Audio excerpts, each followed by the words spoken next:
Hi, everyone. Welcome to Informed Dissent. We believe that this is episode 15. Right? We're a news podcast that brings you dispatches from the gender culture war. I'm Ben Appel. Who are you? Jamie Reed. All right. And then we have Corey Cohn. He's off screen right now, helping or taking care of a work issue. He'll be joining us shortly. Lisa and Eliza are both out today. They both are under the weather, I, unfortunately. I think a lot of illness is going around right now. I think so too. The end of winter crud. hmm Have you Yeah. been experiencing it all or no? You've been good. Yeah, it's some. Okay. Coughing, kids coughing. Yeah, it's been going around. Got it. I've been okay so far, knock on wood.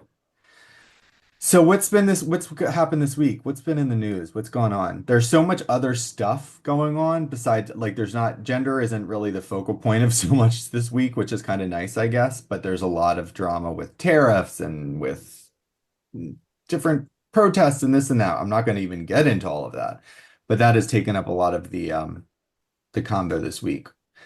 I know you testified, right? Yes, but I also do think for those deep in the gender culture wars, I think this week did have some highlights. So a lot of people, I think, were clued in that it was Detrans Awareness Day. Well, that's a big one. I'm sorry. You're right. Yes. And there are a number of people in DC. Um, I personally was in Wisconsin. I had cheese curds for the first time.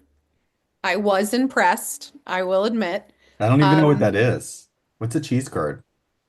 it was cheese that was very lightly breaded, fried, and then came out like a pile of lightly fretted masses of cheese that you then dip in some other dairy related product. And then people were also eating cheese soup. So I do think there is a lot of cheese to be had in Wisconsin. Yeah, I don't think that you can go wrong with that. That sounds fried cheese. I mean, Yes, it was fried cheese. It was okay. I yeah. I So I'm anyway, you trying. were in Wisconsin and then Detrans Awareness Week. Yeah. So tell me about that. Which one? Well, both.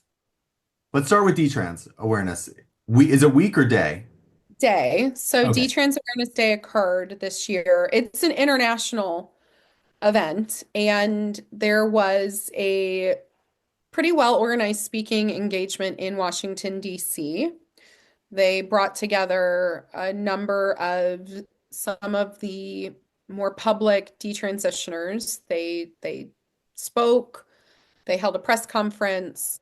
I think that there's a lot of legislative pushes right now around this issue, and one of those areas does include what is often referred to as detransitioner bills of rights. Mhm. So, looking at insurance coverage for detransitioning care, medical coverage, the expansion of medical malpractice laws so that people who have been harmed can sue.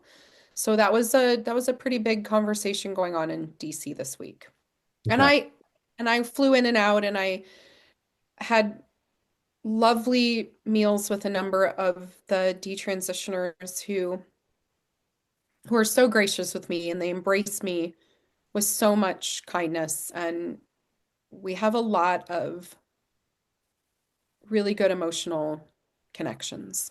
Do you why does that surprise you their embrace of you? It sounds like it's almost surprising. Is that because of your history working in a gender clinic? Does that come up? Are you aware of that? Are you thinking about that? Yeah, that's a great question. I'm aware of it. I think about it. And yes, I'm very surprised that these, especially young people, embraced me with so much kindness. But we also have this connection where I think for so many of us that know so much about this, one of the first hurdles you have to get over with normies is this really happening? Oh, this doesn't really happen, or oh, it's a tiny minority, or there's always this downplaying that we're kind of exaggerating or making it up. And there's this one element for me with somebody who has medicalized and is now detransitioning, where we intuitively never have to go there. We just know right off the bat. Like there's this understanding of where we're coming from as being legit and real, and they never question any of the things that I have seen because they have lived what I have seen. Totally. That makes sense. I feel like that way about with other gay people too who are plugged in and tuned into this issue and the importance of it when it comes Don't to, you feel like you can go way deeper, way oh, quicker? 100,000,000% immediately off the bat. It's, There's just so yes, much. Yeah. And you know what's interesting is because talking with people too, I you're right. It's the, oh, this is affecting so few people. I just had an experience like that with when it comes to women's athletics recently. I'm not going to say in what situation I received this message, but I had made what I thought was an innocuous comment in a conversation about with other gay people about you know, how it's so odd to me to see Democrats opposing a bill that would protect women's and girls' sports under the guise of, oh, this could open women up to predation and sexual assault. And they have this whole myth that, oh, there's going to be these genital inspections for girls if this, which is a complete myth. But it's just the gall of them to suggest that when we have on record situations where the female opposite. athletes have had to Yes, address in front of yes. males in locker rooms because of existing policies. Now, this is documented. I cited as an evidence of this, and I received a response that said, "How dare you?" This is like 10 people in the entire NCAA, and that person, and those are Trump lackeys that are spreading that. It was so bizarre to me, and I just thought, how did we get to a place where gay people are scoffing at the idea that women and girls deserve privacy and equal rights and their boundaries to be respected? It's just such a weird, weird thing. And secondly, I don't, first of all, if if there's 10 athletes, that's affecting dozens, hundreds of girls. Second of all, the UN report released, this report on violence against women and girls, and there's a section in there about sports and athletics, and women have had their teeth kicked out, women have had obviously, uh, brain injuries and there's Peyton McNabb and so on, and I don't care if it's one situation where a girl had to undress in front of a male. That it should never have to happen. Should not be even one case of this. And if we have policies that are opening up this possibility, it's just completely bogus. But yeah, so that was a frustration I ran into this week. Like, this isn't really happening, or it's so few that it doesn't matter. And it's like, well, what is the critical mass point? How many does this need to affect for it to matter? How many vaginoplasties need to occur on people who are 17 or younger? Or how many top surgeries, mastectomies need to occur on 15-year-old girls for you to think, this is an issue? Um, so yeah, I completely relate. Hi, Cori. Hello. How are you? Good. Are you in cheese state still? No, I'm not, but I did eat cheese curds. We did briefly discuss that. Cheese curds are delicious. They were. Yes, you should have come. Hopefully Next time. next week. Yes.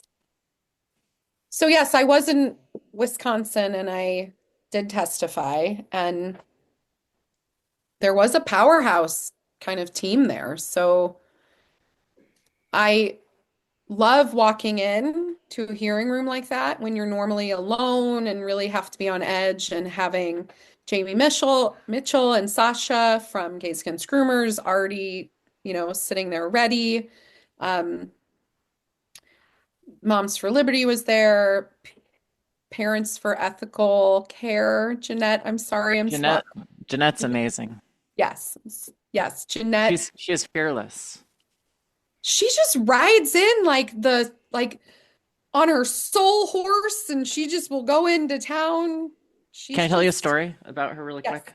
yes, Since I love since, her. since we're just gonna ramble now that I'm here.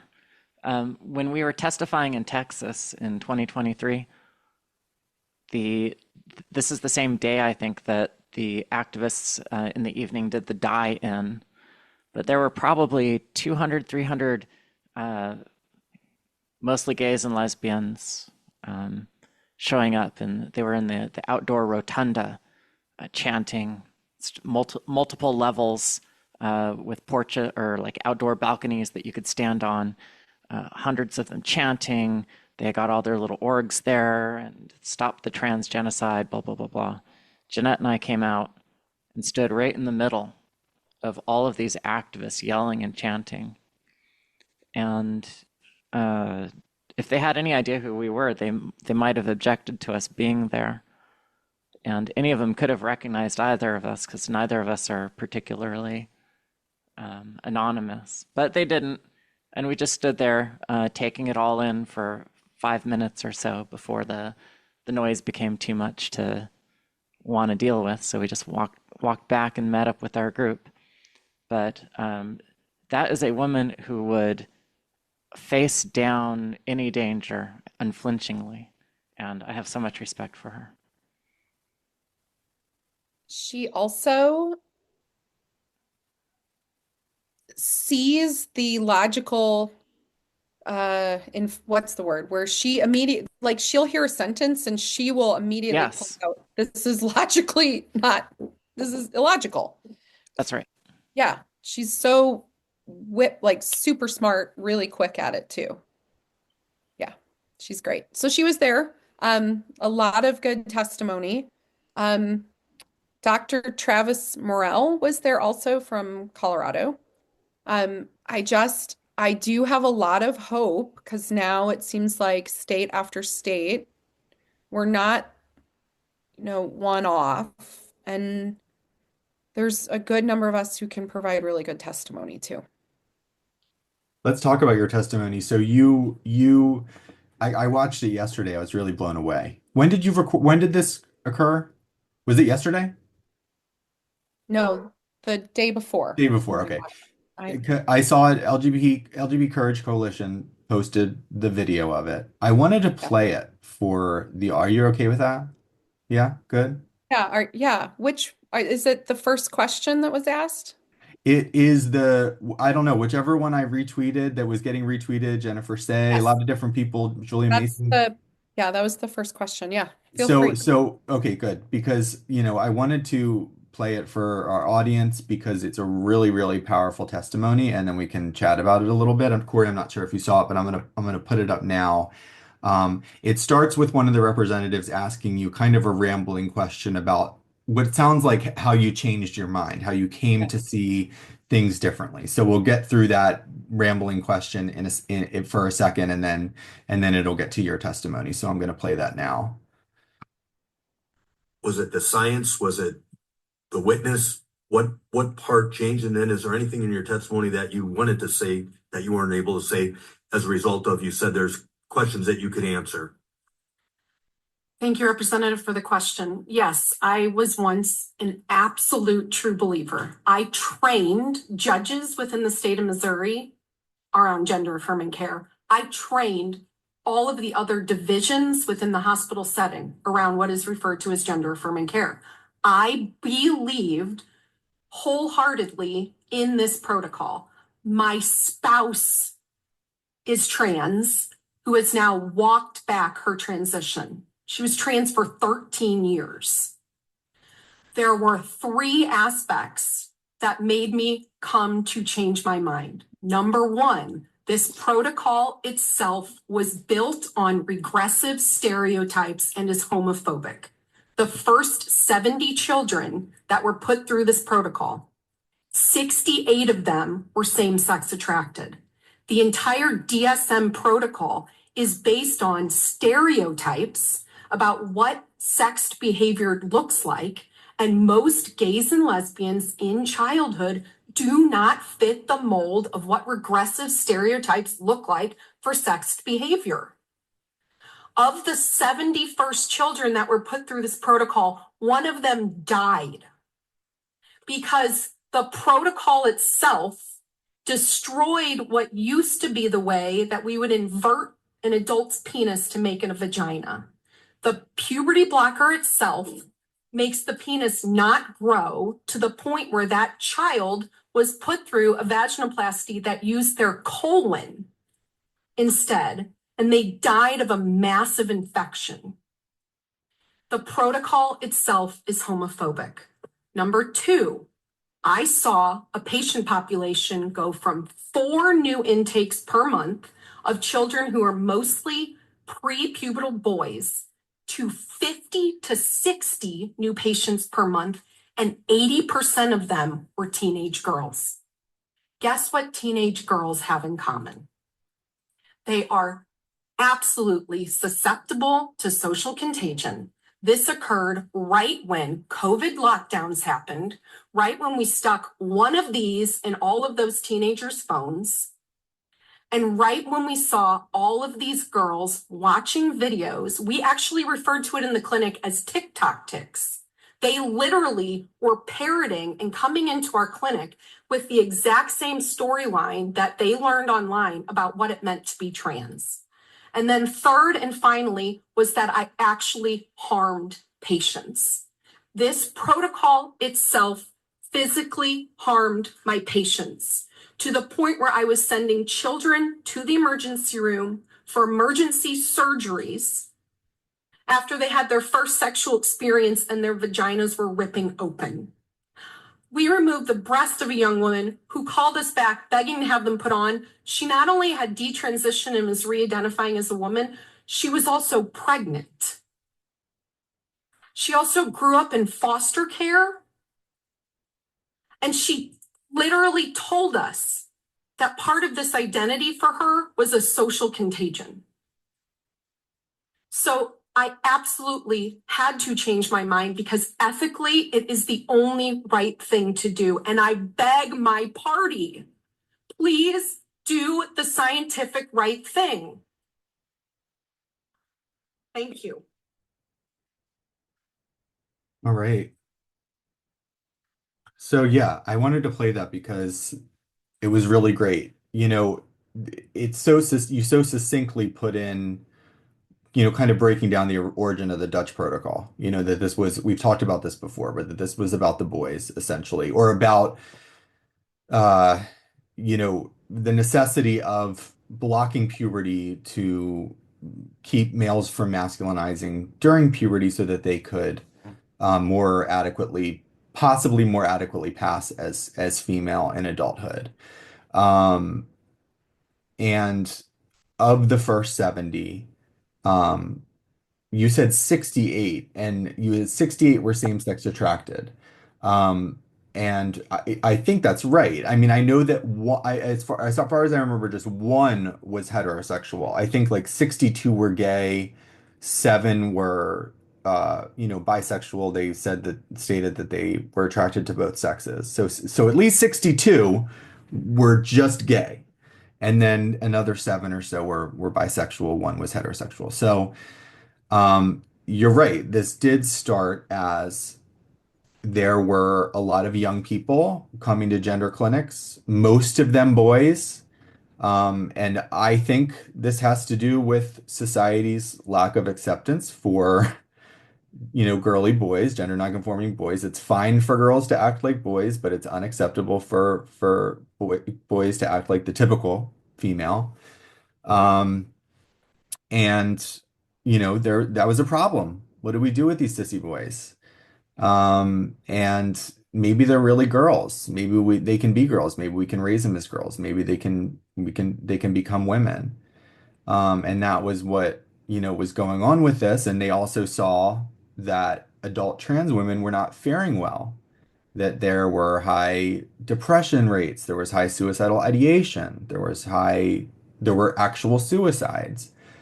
And they thought, well, perhaps this has to do with the fact that they can't pass. That seems like it's what's causing their dissatisfaction with their lives. So let's arrest these little boys' puberty, the people who they once were.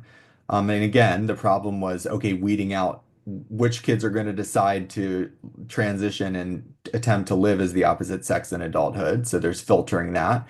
But yeah, you're right. It's just, who gets caught up in that net? Well, Yeah. who's really gender nonconforming as kids typically?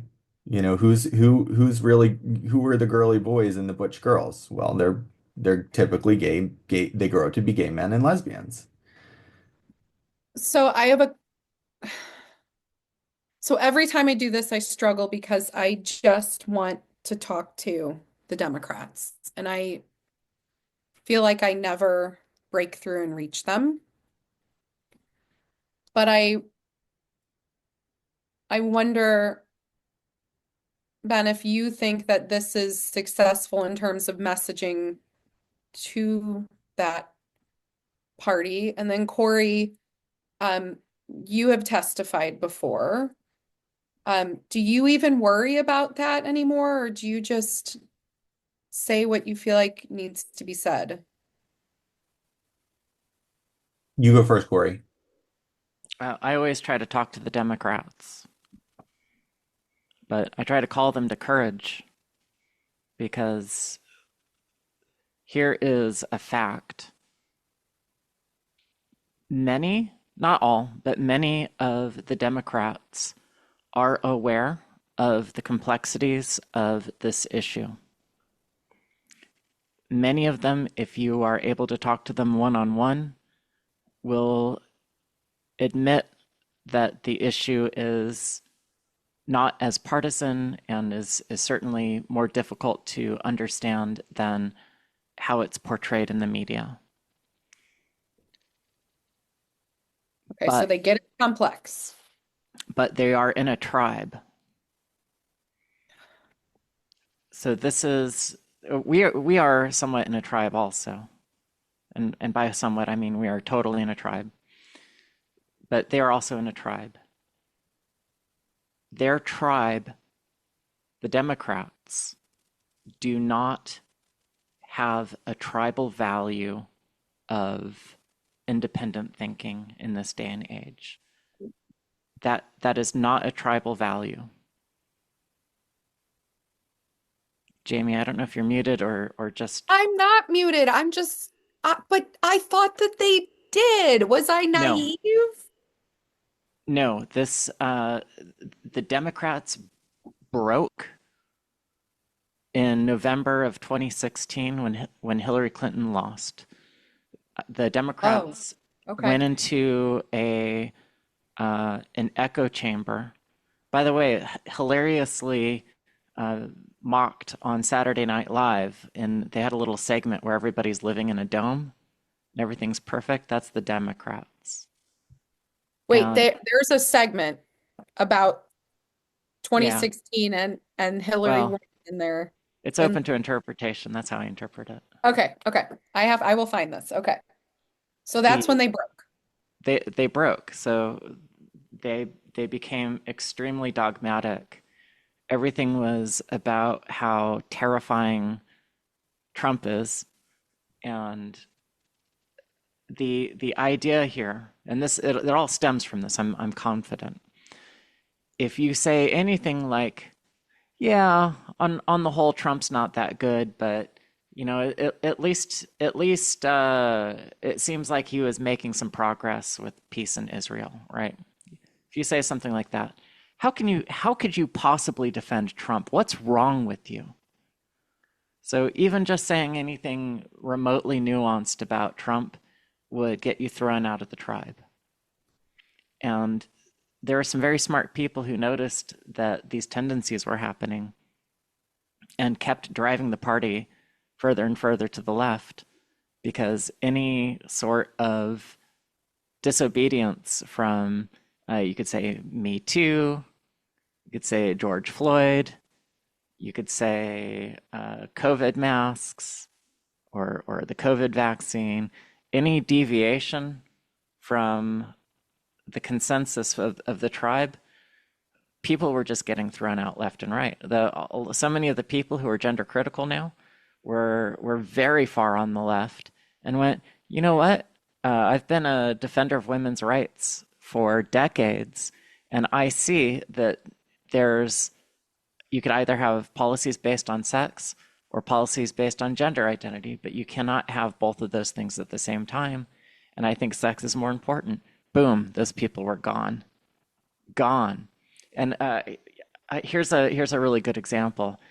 Our friend Martina Navratilova, who has diagnosed stage 4 chronic Trump derangement syndrome, maximally.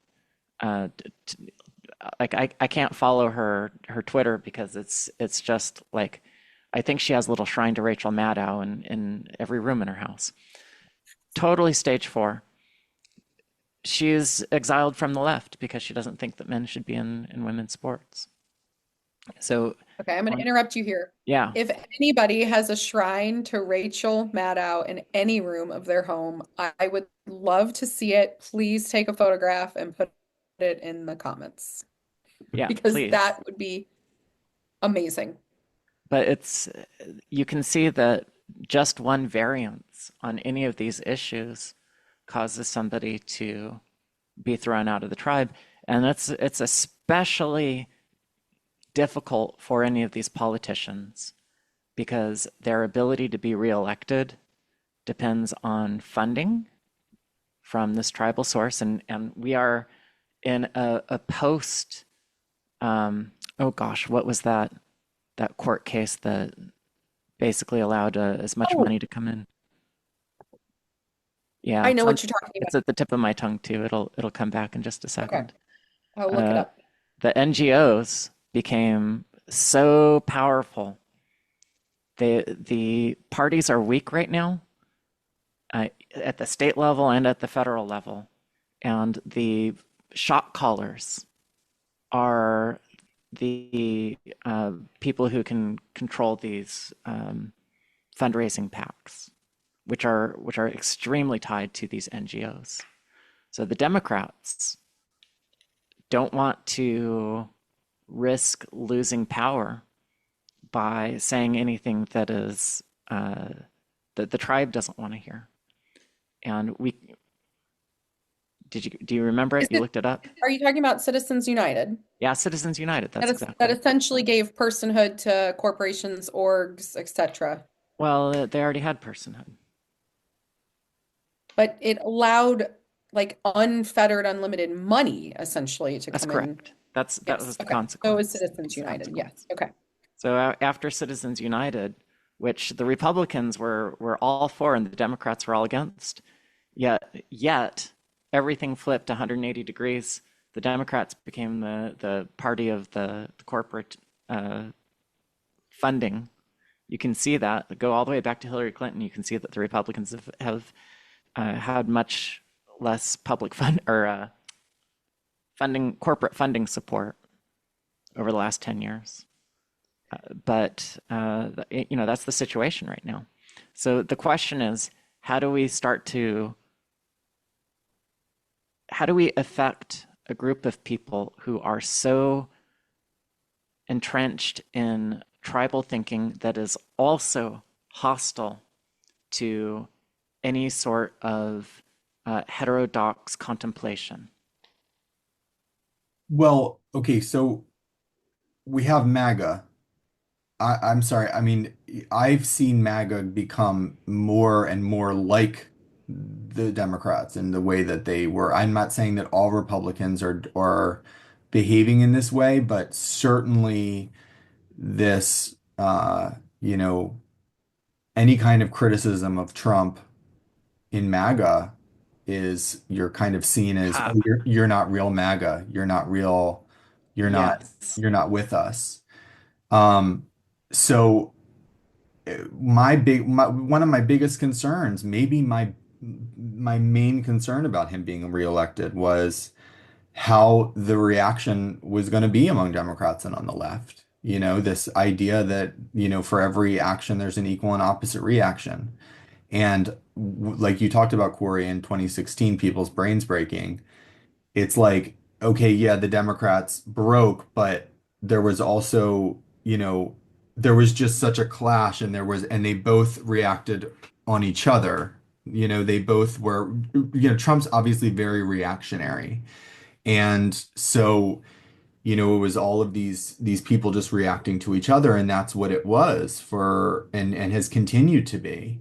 And that's what we're living in once again. So, it's like, how can we do this when Democrats are so, well, that's what I feel kind of hopeless about, because uh it's not going to have, especially giving Trump the reins to this. The Democrats ceding this issue to Donald Trump of all people, for them to give him the opportunity to come in with solutions to, restore or work on restoring women's rights to privacy and private spaces and athletics, to, give him the potential win of ending uh, quote unquote sex changes for distressed kids and gay kids and autistic kids. I mean, um, that is devastating, and it's so angering and maddening to me.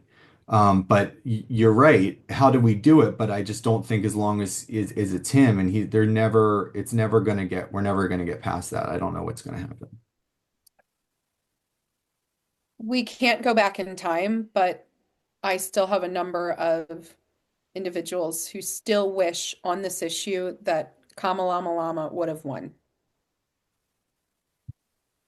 because Of course. then the Dems could have kept going, and they could have, I think the hope would have been that they could have come out the other side. Yeah, but they're never going to, They're not. because you look at by if they couldn't do it under Biden, they're not going to do it at all. Yeah, I agree. Well, Okay. actually, Well then we give up and the party's over well, no, I don't know. I mean,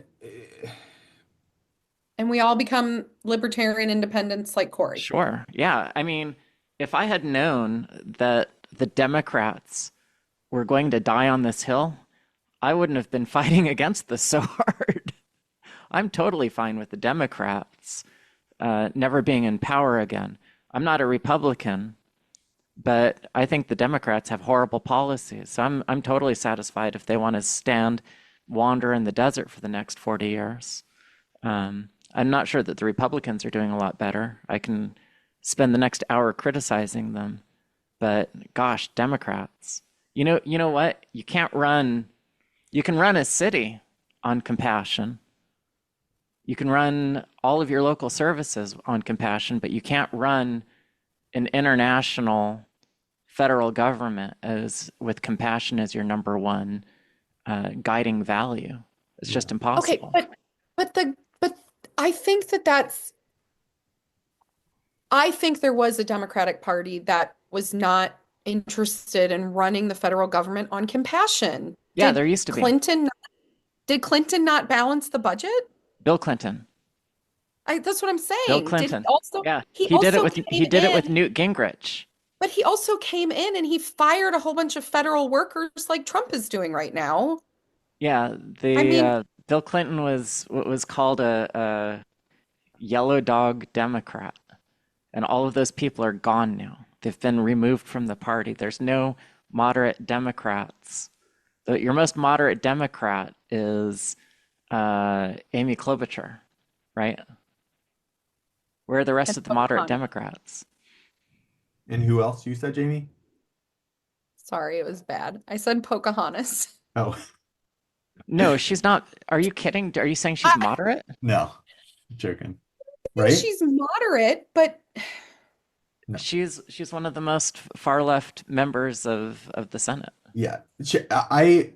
Corey, you said that if the Democrats weren't gonna fix it under Biden, then they weren't gonna fix it under anybody. I think that could possibly be wrong, because Biden was decrepit. He was the perfect useful idiot to for the NGOs. It was the perfect post Citizens United era for him to be the leader for these NGOs and activists and queer theory freaks to come and install their policies and their agenda at the federal level. And he, can stand there with, and say, this is the civil rights. I mean, he was just a moron because he was old and he just didn't know. He just did not know. Hmm. Okay, And I don't know that Biden was an idiot. I think that Biden actually had lost his mind and should have been removed and was not a functional president. yeah, Okay. But how would they have fixed it under, I guess I kind of agree with Ben. How would they have fixed it? I'm not saying that it would have. I'm just saying that I think that actually Biden was the perfect president for that to happen. And perhaps a sane or a Oh, mentally fit president yeah. would not be as malleable. Um, I don't know. I honestly don't know. I don't know. But we also cannot go back in time. We're kind of We, stuck with what we have now. we can't go back in time, but also, Corey, you said, I don't want the Democrats. I can't stand the Democrats anymore either. I'm not a Republican, but I'm disgusted.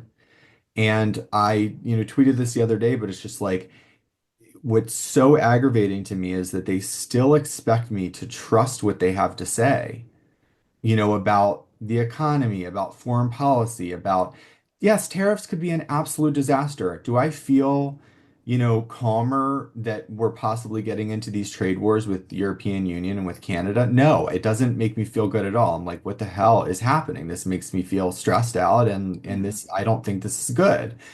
But I'm also not an economist. And so Yeah. if the side that is telling me that this is a terrible idea and that this is yet another coup and that this is more fascism and that this is, and he's a Putin's, crony and he's a Russian asset. And then in the next breath, you tell me sex differences don't matter. I can't trust you. I cannot trust you. I think about this a lot, but it's like how, Colin writes Substack title, Reality's Last Stand.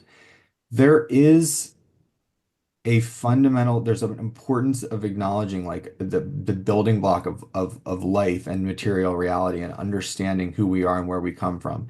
And to deny that and to attempt to queer that reality um, makes me not want to jump down that postmodern rabbit hole with you, even if some of your answers to are that are still grounded in and remain in material reality, because it doesn't seem like economy has been queered yet in your opinion, or you know, in your proposals.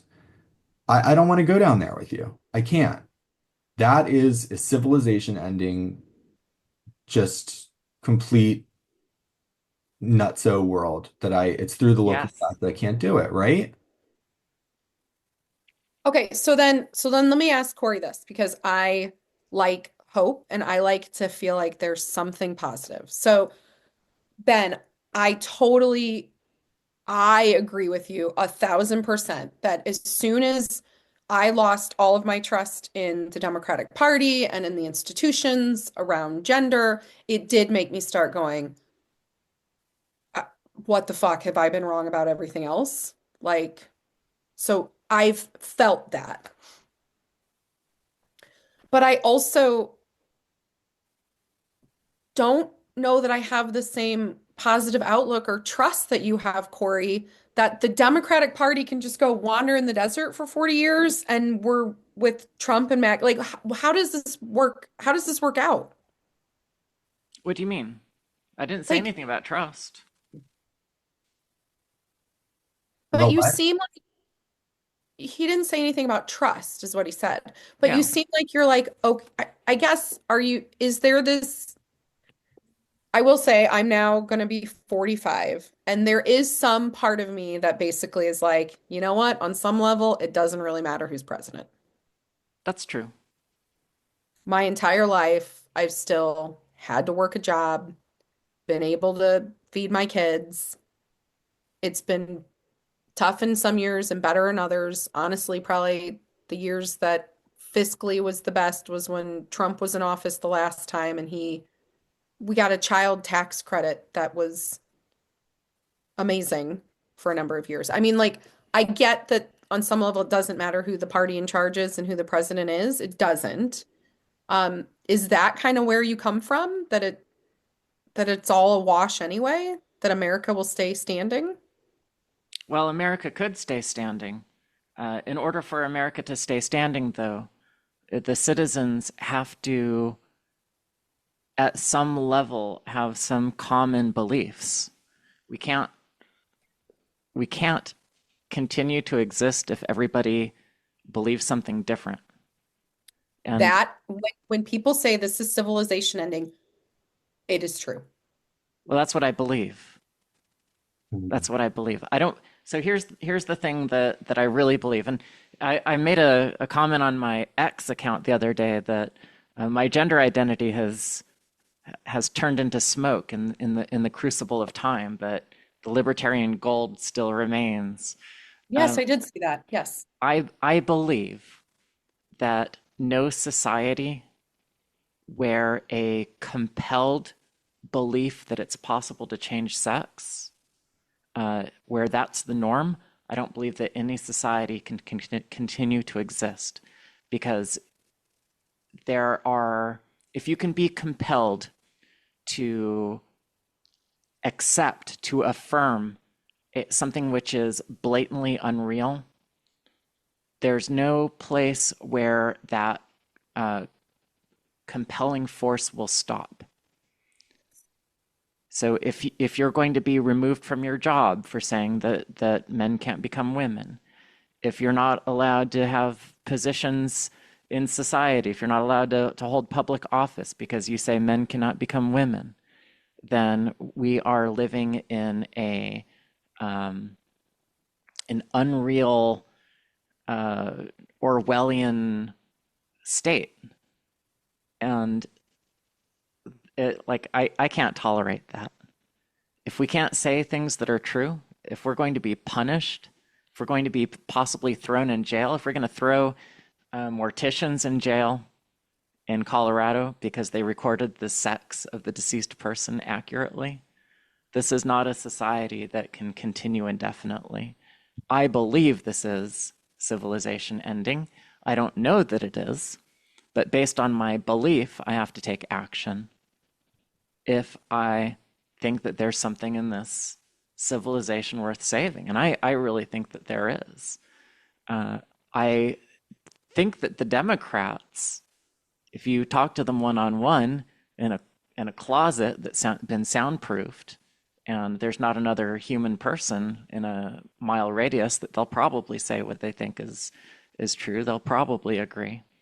But the dynamics for them to be able to get back into office again means that they have to say these things that are not true.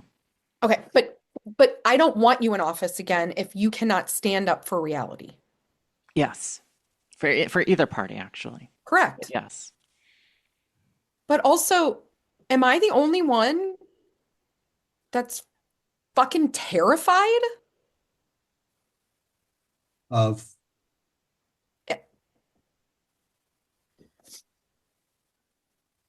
Maybe it's just as a mom, I'm like, if we are in a society where you can't say things that are true, that this is a society that cannot continue, how the fuck am I supposed to keep my kids safe and like fed and like go to school and like moving forward and like Oh, I want them that's in this easy. either. That's easy. You tell them we are currently living under a psychotic regime. You have to pretend that you are in agreement with This is the the stuff other of crazy people. nightmares. Oh, yes. But you're asking, how do you keep them safe? This is how you keep them safe. is you tell them to go along with what other people are doing, to keep their heads down, to keep their thoughts to themselves, and to avoid making any associations with people like us. Here's the thing. I think that Trump has serious authoritarian impulses. I think that he is authoritarian. I think that, I don't think that regardless of what's true about, whether like Martina might say, you know, Putin has info on Trump and he's got him like a marionette and he's blackmailing him and this is what's going on, or regardless of what Elizabeth Warren says about the how we're gonna lose our money and tariffs are gonna destroy the economy. Mhm. I do think that Trump is very authoritarian. I think that, and I've talked to supporters, MAGA supporters, and I say to them, and I'm like, look, I respect it. I respect that you supported this man, but what do you think founding fathers would say? And they'd say, oh, they would be rolling over in their grave. But I think that, I support him over the Democrats. So I do think that he has these authoritarian impulses. So I kind of thought, okay, so what is it? What am I more afraid of? Like authoritarianism or postmodern hellscape? Like because, the crazier the left gets and all of this stuff gets, the more of a quote unquote mandate MAGA has to do whatever they want. They're always just like, oh, we have this mandate. We have a mandate. The voters voted. We have a mandate to just do this and do that and do this and do that. And it's like, well, I don't know. Um, but and political parties have always made great leaps ahead by, exploiting culture war issues, obviously. But anyway, it's either so it's like, okay, postmodernism, authoritarianism, civilization ending postmodernism, or what? I don't know. Like what's further down, fascism, or if it does lead towards fascism. Now, I'm not saying that fascism is on the left, but I'm saying that this authoritarianism that Trump exhibits is worrisome. And then I read, Andrew Sullivan's post this past week, and he said something about how Trump is also practicing a kind of critical theory, a kind of postmodernism.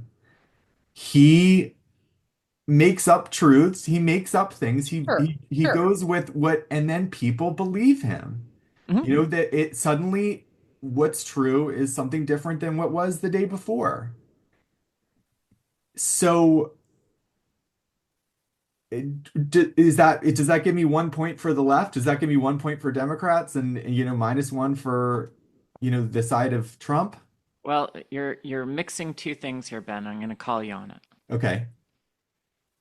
Trump is not suggesting that people should be jailed for disagreeing with him, but the Democrats are suggesting that people should be fined and jailed for recognizing sex.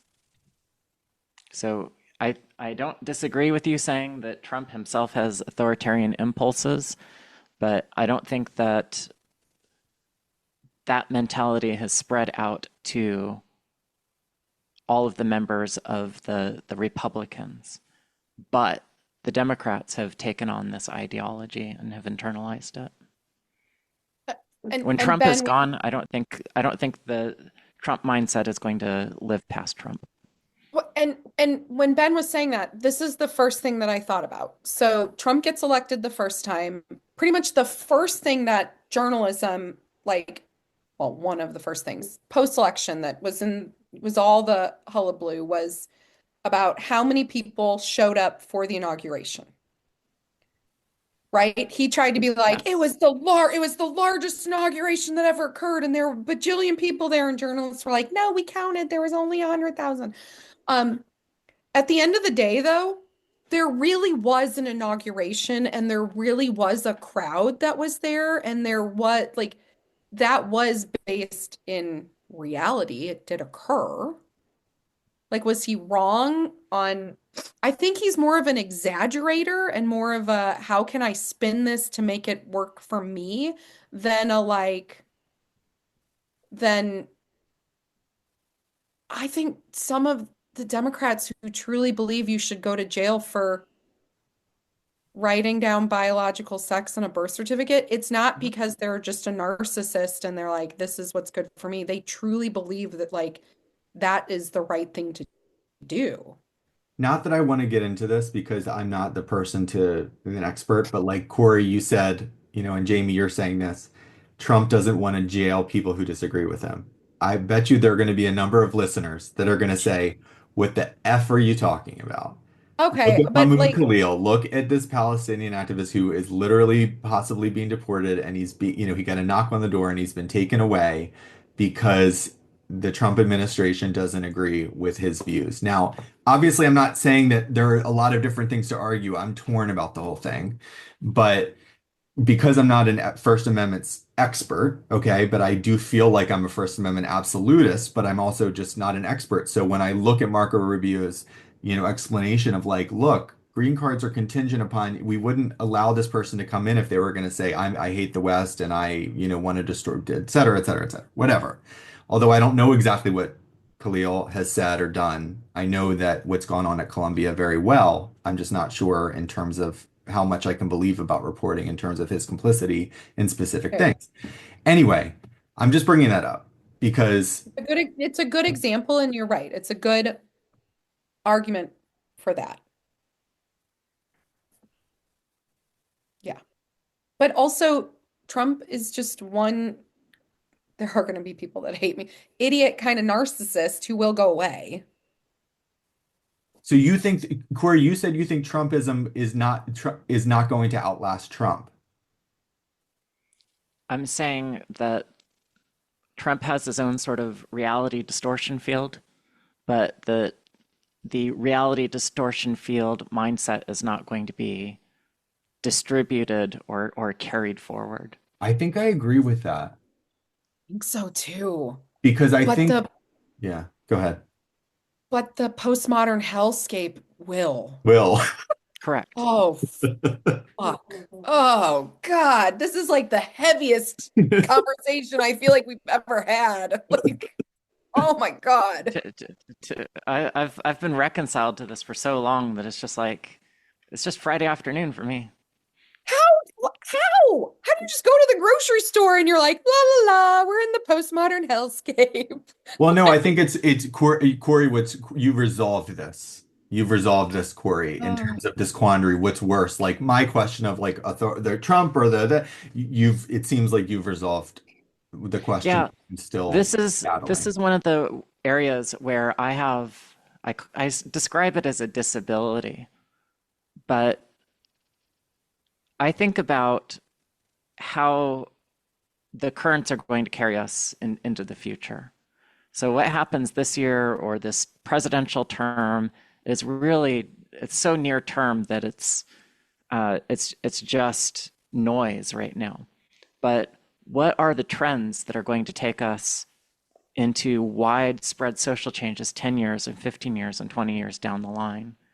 I care about that a lot more, which is why I care so much about the speech issue more than anything else. I care about speech more than anything else. I would gladly lose in the short run on every other issue as long as we are still able to have speech. But if we're not even allowed to say what is true or not anymore, we cannot advocate on any issue. Speech is fundamental. yeah. I actually, So you're a pragmatist, but Corey, I feel like you're also a stoic in a lot of ways. And Jamie, I think that you and I, because you just said earlier, Corey, he's positive. You said something like hope. I've said that I do. before. I need I've hope. said that before in terms of something that Corey said, and Corey's like, "What are you talking about? Hope?" And I think that we mistake Corey's stoicism for hope, for positivity. I think Corey's not saying, "Oh, this is great." Corey's saying, "I've accepted that this is the reality and this is Mhm. what I've resolved. This is the solution. I've treated this as a mathematical equation and this is the most like or the statistical problem and this is the most Yes. likely outcome. And so this is the outcome that I uh am going to be advocating for." There's some other element here where everything, like, I might be dwelling on this for the next like week because When I say I was so left that I was an anarchist, like, okay, yes, people are like, Jamie, whatever. I truly was in this like green primitivist anarchist movement. Okay, like this concept, like, let's overthrow it all. Let's go back to like a primitivist landscape. If anyone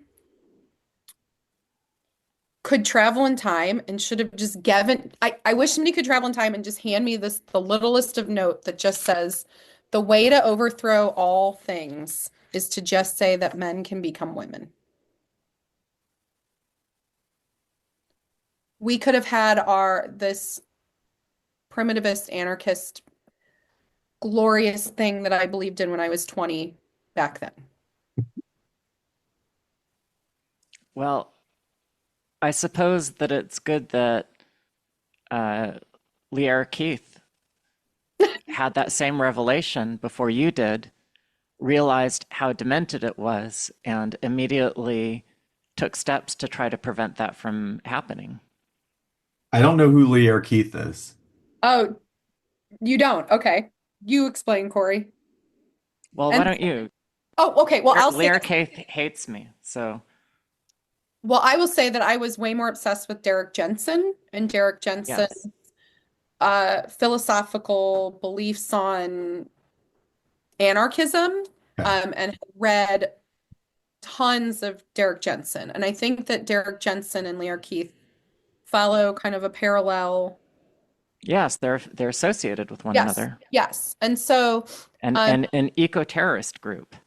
I was, Go ahead. I mean, that's a broad stroke to call them eco-terrorists.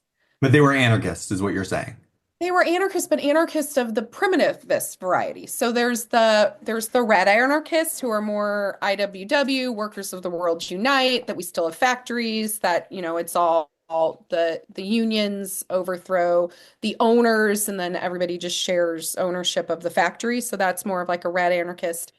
There are all these different kind of mind, you can fall down the rabbit hole of anarchism just as you can this, but kind of that primitivist green anarchist does have some element of the romanticism of pre-agriculture and this belief that our most when human beings had the most equity in how we structure our societies, it was pre-agriculture, when we were, moving around the planet, murdering each other with Right. rocks and stone tools, and dying at the age of 35 because we had no modern medicine. And if you stubbed your toe, you'd be dead in a moment. Yes, I mean, it has its drawbacks, but that's kind of and honestly, Derek Jensen is one of the original critics of the concept around gender. Mhm. Yeah. How is he a critic of that concept? Meaning like we are? Like he was gender No, critical or no. So, okay, so this is going to get super weird for a minute. So please, uh, kids should not be listening to this probably for the next 5 minutes. Okay. So I'm living in an anarchist collective. I'm really deep into this anarchist underground. Written zines are hugely popular at this time. So they're like mimeographed, like, you make photocopies zines. Like zines are everywhere. You could see back then the Palestinian, like, Free Palestine was hugely popular. There's all this conversation about um, unions and the IWW and green anarchism, but there was also this thread that already existed back then about pedophilia and about children and around consent. And sometimes you would see zines at some of these anarchist gatherings, and you'd look down the table and you would see, oh, Palestine, oh, roadkill, eating roadkill. Okay. Oh, your home abortion from the herbs. Like these were like DIY guides. But you would see on that margin that there was already this conversation brewing around gender and children, and can children consent for sexual relationships with adults, like it was there. I think anytime you get way out into the margins, you see it and you see that through line is there. And Derek Jensen, there's a video that goes around Twitter sometimes where he takes apart who were the early queer theorists and what did they believe, and he traces it back to pedophilia. Oh yeah. Yeah. Cori, is Yeah, that okay? I mean that's true. I mean it's true that is how Derek Jensen is most known in the gender community, gender critical community is that video. Yeah, And the he video puts is together. He the breaks it all video down. that he puts together, is he calling it out or is he Yes. Yeah, advocating for it? Oh, yeah, he's Oh yeah, calling it he's out. it's saying he's it's saying the a original gender theorists were pedophiles. And is this the video where he's talking to an audience of people and they're freaking out? Yes, Okay, so that's Derek Jensen. uh-huh. that's Derek Jensen. You've I seen it. never knew He who He that does plays like was. he does it as a gender critical Jeopardy. right. Like yeah, the Yes, queer theory. No, yeah, sorry, not gender. He's playing queer theory Jeopardy, where Queer he's Theory saying Jeopardy. I know who exactly what are you're all of talking the about. original, who are all the original queer theorists. It all Yes. traces back to Well, so pedophilia. because I'm so familiar with this because I literally, with reading and studying Foucault and studying, all of these, French post-structuralists and stuff. I mean, there were actual petitions to lower the age of consent. I know that this has to do, I mean, look, there are ideas about queering childhood. I mean, I think Jules Gill Peterson wrote I believe his dissertation was titled Queer Theory as Kid Stuff. I believe that where for Rutgers where there are these things that come up about child autonomy and so on. You look at Andrea Long Chu's cover story for New York Magazine and a kid's right to change their sex and it's like what's if can they consent? There's so much talk about consent and informed consent, and they're using in the past informed consent was the same language that they would use for arguing about a kid's right to be able to consent to sex with an adult. It's very closely linked. And But I mean, that's we don't agree at all. We have informed dissent. Exactly. and yeah, because really that's the through line of that postmodern hellscape. You queer all of the boundaries and all of the lines. Well, and Yes. that's what really when I write about this. You did get dark, Jamie. You did go I crazy. know, and it was really I will say But like in my I appreciate 20s, it. it's really weird to see that, and at the time I could not piece it together that what this overarching concept is to do because the anarchists like the cool line that you make on the patches is like no laws, no masters, or like no gods, or like things like that. Ecumen.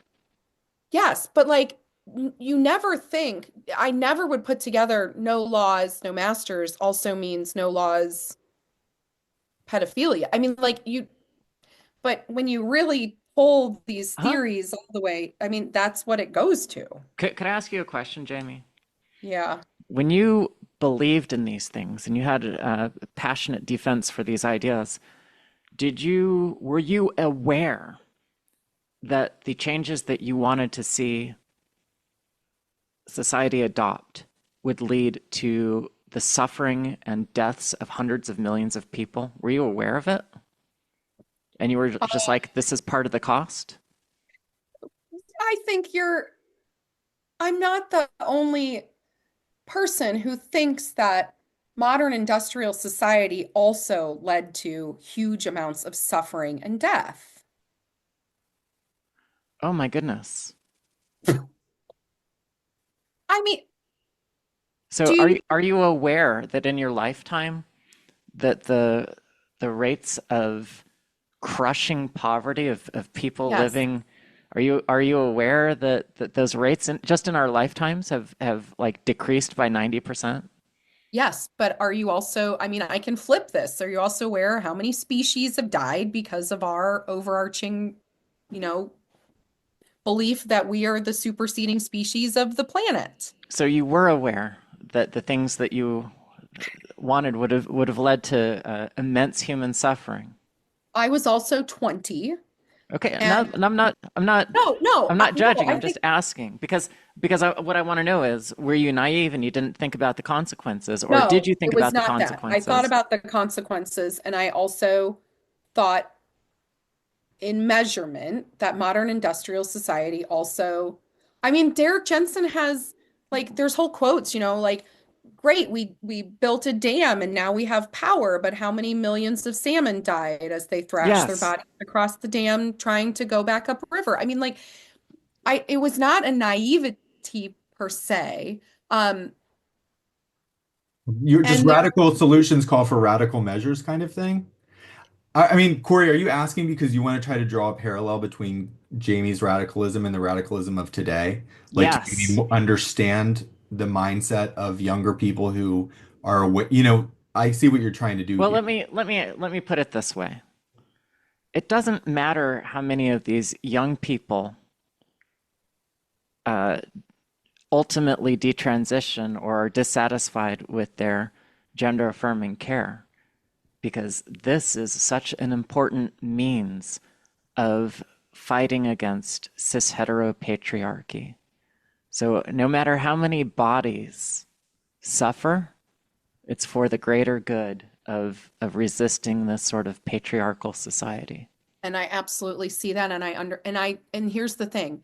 I still believe that young people should have profound earth-shattering thoughts and explore things and move our society in different directions and and I'm not opposed to the fact that they hold these Yeah. beliefs.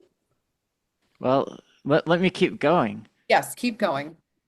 These young people are our martyrs because we cannot have gay liberation as long as the heteropatriarchy continues to oppress gays and lesbians. So these young people, in the short term, yes, they'll suffer, but in the long term, it's totally worth it to overturn the heteronormative patriarchy.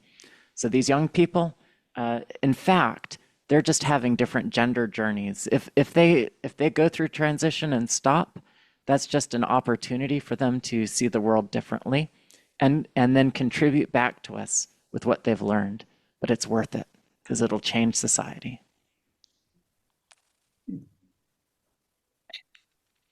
Yeah, well, I'm so glad we're talking about this because this is like my book that comes, I'm plugging my book, it's coming out in the fall. I Yeah, yeah, talk yeah. about all of this stuff and it's very troubling. But I mean, Corey, you just brought up this idea of them being the martyrs or them being, I mean, Hmm.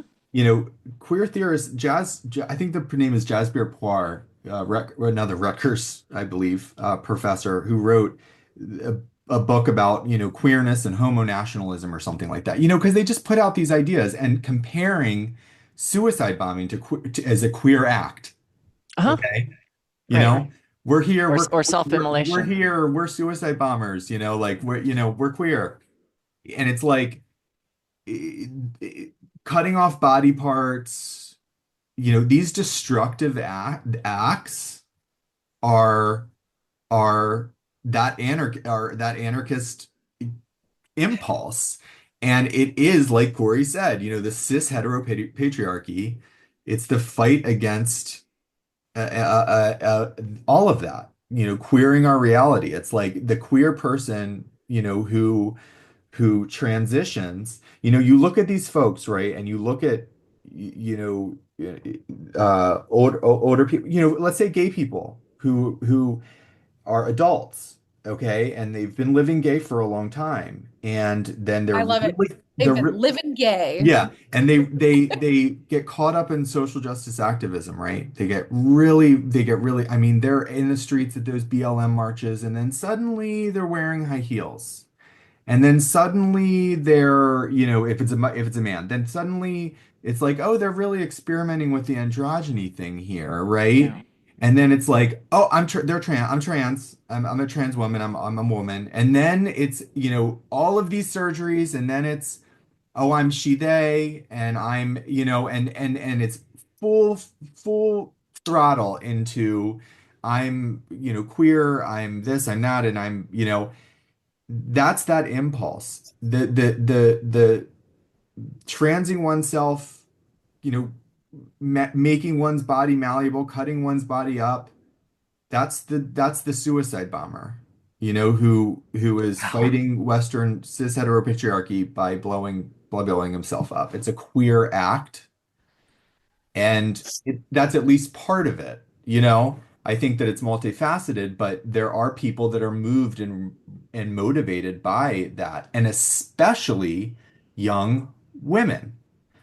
Sarah Hayter tweeted recently something about, oh, I noticed so many young women, in these protests and these did that. And I said, the only story you have to know to understand what's going on is the story of Patty Hearst and the Symbionese Liberation Army. That's pretty much it. If you want to know, I mean, Patty Hearst, if you're familiar, daughter Oh, of very familiar. Yeah. magnate, yeah, and kidnapped by the Symbionese Liberation Army, and then joins them in their cause, and then says later that she was brainwashed. I mean, these folks, I look at these videos and I see these things, and I go to Columbia, I see these things that are going on in these campuses, and all of these women with their heads completely wrapped in keffiyeh, and who knows how many of them have top surgeries planned on the horizon, and how many of them have T prescriptions in the waiting, or if they've already started it.